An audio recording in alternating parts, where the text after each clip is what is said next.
Ada salah satu sahabat Nabi SAW, saat beliau punya istri, istrinya umur kandungannya 9 bulan.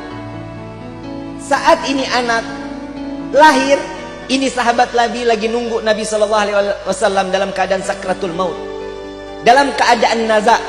Sampai Nabi meninggal, ada pembantunya datang, "Wahai sahabatku, istrimu telah melahirkan." Setelah pemakaman Nabi, ini sahabat pulang.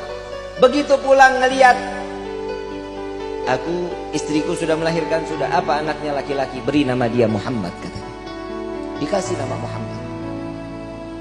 Saat Muhammad kecil umur 1 tahun, setiap bangun malam, sepertiga malam, dibangunin tuh anak, suruh bengong ngeliatin bapaknya sholat.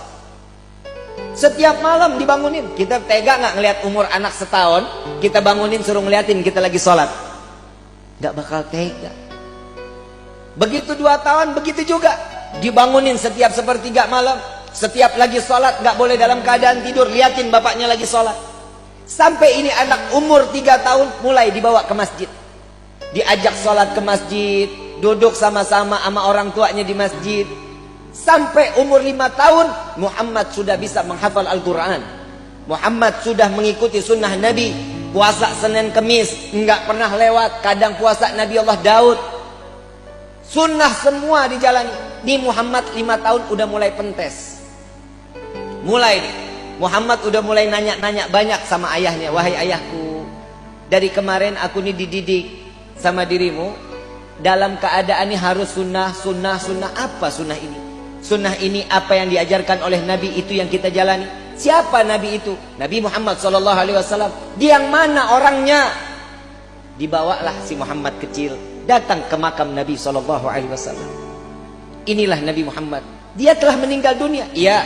Tapi kenapa ajarannya harus terus kita jalani? Karena ajarannya yang bisa membawa kita saat dimana kita di sirat, dapat masuk ke dalam surganya Allah. Mulai Muhammad faham, makin cinta. Bagaimana caranya ingin berjumpa dengan Nabi Muhammad? Maka timbulkan rasa cintamu kepada Nabi SAW. Ikutin. Baca sholawat terus, dia sunnahnya, wajibnya terus dijalani. Sampai satu saat ayahnya nanya, "Ya Muhammad, sudah belum mimpi Nabi?" "Belum." "Berarti engkau belum cinta kepada Nabi." Sampai suatu saat dengan mahabbah yang luar biasa, sampai netes air mata Muhammad. Itu malam dimimpiin sama Nabi. Dimimpiin Nabi, dia bangun ketemu ayahnya. "Ayah, malam ini aku berjumpa dengan Nabi." "Engkau baru bermimpi, aku sudah berjumpa dengan Nabi Muhammad SAW."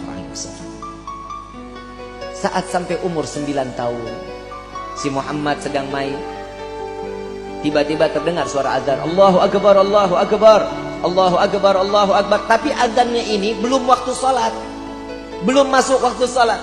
Si Muhammad ini lari ke gudang, ambil perisai, ambil pedang, lari naik tunggangin kuda punya bapaknya. Ada di barisan yang paling depan si Muhammad.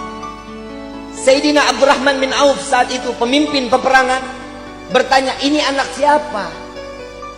"Oh, itu anakku, itu Muhammad anakku," kata sahabat. "Bawa pulang, ini anak masih 9 tahun, belum boleh ikut perang." Karena di saat zaman dahulu 12 tahun baru boleh ikut perang, tapi 9 tahun belum boleh. Begitu digendong si Muhammad kecil, ditanya, ayahnya ditanya, "Ya wahai ayah, bukankah engkau selalu mengajariku untuk menjalankan sunnah Nabi SAW?" "Iya." "Lalu bagaimana dengan peperangan? Bukankah peperangan ini adalah salah satu sunnah Nabi SAW?" Gak bisa ngomong bapaknya. Dilepas. "Baik, bagaimana? Aku ingin berperang wahai ayah." Jalan.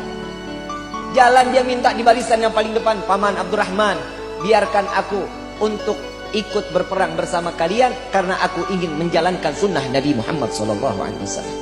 Dengan niat menjalankan sunnah Nabi SAW. Di dalam riwayat, berkecamuklah peperangan tersebut. Muhammad dapat menebas kepala orang-orang musyrik saat itu 70 orang.